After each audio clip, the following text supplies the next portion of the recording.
Hey guys, welcome back to another weekly update. We are here in week 7 and it is July 18th.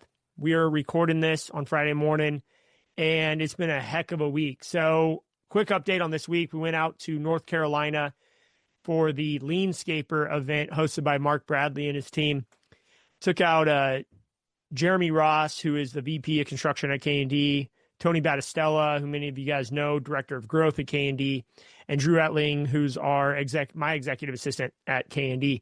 And together, we explored the strategic blueprint of K&D landscaping, not just where we want to be in 5 years and 10 years, but what's our operational plan for the next year, financial plan for the next year.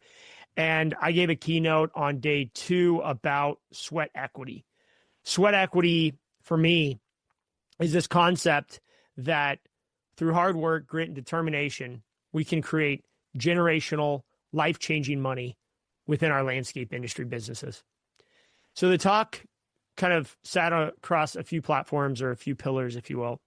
First off, it's the idea that most of us have an asset that's not really worth a lot of money. A landscape business could be worth tens of millions, hundreds of millions. I mean, if you're one of the big guys, billions. But the truth is, many of us have a job. We have a company or a business that we go to every day with a handful of employees, and we don't have great systems. We don't have great vision. We don't have financial operational optics. We don't have the culture and the sales and marketing systems that we really want. And we're lacking some of these key components of a valuable, 7-figure business. What I want to help you guys do in the next 5 minutes is to implement just a few key things in your business to improve the value, to improve your team's operational capacity, and to improve the sustainability of your business. So first, number 1, you've got to have a vision. Where are you going for your business? And if you're not an owner, where's your division going? Where's your team going? Where are you going in your career? What is the vision? What is the 1 year, the 3-year, and the 10-year goals that you want to put out there? Secondly, you have to build the culture. These are the core values. The culture is what defines how you want your team to operate. How you want your team to operate when no one's watching. How you want your team to operate when you're not there to make decisions. What is the foundational values that they're going to use to make decisions on? The next thing is you need a sales and marketing engine. You need to be able to get clients coming into your business. You also need to be able to go out and get clients. You need to close those clients and close them at a high rate of percentage. We're looking for 30 to 40% close rate. And we want you to close those clients at a high price point in terms of value or profitability. Now, I'm not saying to go rip people off, but you need to be able to charge a fair market value for your business.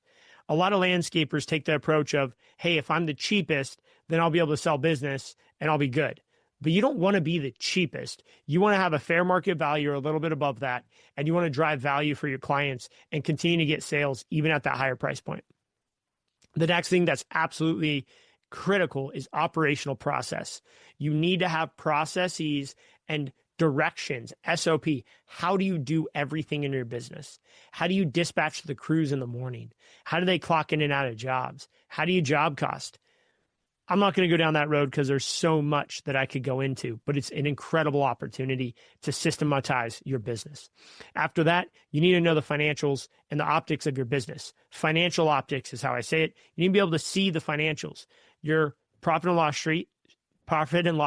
sheet, your balance sheet, your cash flow statement. These 3 documents really make up the core of your financial optics, and you need to be able to understand and review these regularly. If you are not clear on these financials, there's a podcast with Greg Herring. Greg Herring is an amazing financial person in our industry. I would recommend watching his webinars.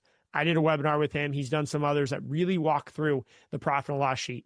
Inside the disruptors, we also have a full course, which gives you can download a P&L summary, which shows you how to structure your P&L, profit, cost of goods sold, gross margin, overhead, all that good stuff. Now that we got all of these things, right? We have the vision, we have the culture, we have the sales and marketing, we have the operational systems, we have the financial optics. The next part and the most important part today and in the future is technology. Technology is everything, guys. We want to be tech-enabled businesses. We want to take technology and leverage it to grow our businesses without having to grow our headcount. And that's where I'm going to stick for the rest of this episode. Weekly update number 7 is all about technology. I just gave you the playbook on how to build a valuable business. But without technology, you're just going to be another landscaper. You're just going to be another pest control company. You're just going to be another roofer. Technology is going to be your differentiating factor in today and the future. And Leanscaper is introducing some incredible technology to our market. So Leanscaper is an operating system. A lot of what I just said, Mark uses his own words to define, instead of culture, it's people. But pretty much everything I just shared with you, that is my foundational pillars. I called them predictable profit in 2020. Now it's the 8-figure mindset. But whatever you want to call it, there's a foundation to business. Leanscaper and Mark have introduced an incredible foundation there.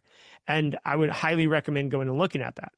The other thing they've done is he just released Lana, Lana, Leanscaper.ai. And right now it's free to use. Check it out. It won't be free for long because it is freaking amazing. Lana AI, Leanscaper AI, it is changing the game, and it just got released like on Monday. Monday was the first time we got to get in, interact with it, and it's incredible how fast you can build your strategic plan, build SOPs, build out your business processes so quickly with the Leanscaper.ai system. Now, if you're not using AI yet, well, here you go. Now you have an AI agent that's ready to help you specifically for the landscape industry. And if you're not in the landscape industry, well, I'd still venture to say it's a valuable tool if you're in the service industry. Now, what does technology-enabled companies mean? It means that we are utilizing technology to enable growth. We're utilizing technology to shorten the time it takes from a phone call coming in to when we provide that client with a quote. Most of the stuff we do is a mathematical equation. AI is pretty damn good at math. And if you have the numbers, you have the square footage, it can a lot of times come up with a budget for that client and give that budget to the client on the spot. There's some other amazing AI products out there that I truly believe in. And I'm not going to list them all. It's just not enough time. But one that's hitting the landscape industry by storm is BobYard. BobYard is a revolutionary technology that is able to take off your commercial landscape plans. They have some beta stuff going on and maintenance takeoffs right now and produce pricing in an instant. It is incredible. What used to take maybe 30 or 40 hours to bid and estimate a job can now be done in 5 to 10. Because the estimator or the salesperson can now focus on the human connection. They can now focus on the human artistic side of estimating, putting together that proposal, making it look amazing, making it look beautiful, pitching the client on why we're the right fit for us, instead of clicking buttons and counting trees for 4 hours or 8 hours or 40 hours. We have a job that we're bidding right now that was like 30 pages of construction documents, details, and takeoffs. And BobYard zipped right through it like a knife through butter. It's incredible how fast we're able to get some of these takeoffs done. If you are not leveraging technology, you will be left behind. You'll still have a job. You'll still have lawns to mow. You'll still be in business. But you won't have a sellable business. You won't have an asset value business. And you will most likely start to become less and less and less profitable, because I will tell you, as landscape companies implement AI, as landscape companies implement technology, the price point to the client will come down. It will come down, and there will be a point where what we charge per hour will be less than today, yet we will be making more money because robots are coming, AI is coming, and efficiencies are only getting better. So if you guys are not implementing technology, it's time to start. This is your note. This is your notification to start and get after it. With that, guys, that's going to wrap up weekly update number 7. I know it was fast. I know it was a lot, but I hope you're charging through. And next week, we're going to be in Las Vegas for the Lawn and Landscape Technology Conference. I will be recording an episode on site, on location in Las Vegas, and uploading it here, giving you guys a little bit of an update of what's going on in the technology side of the industry. So guess what? Back-to-back episodes on technology, because that's how important it is. All right, guys, have a great weekend, and let's keep raising the bar.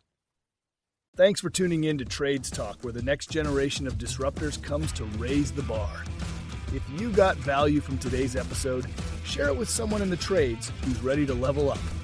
For more tools, insights, and community, follow host Justin White and join the movement at jwhitegroup.com.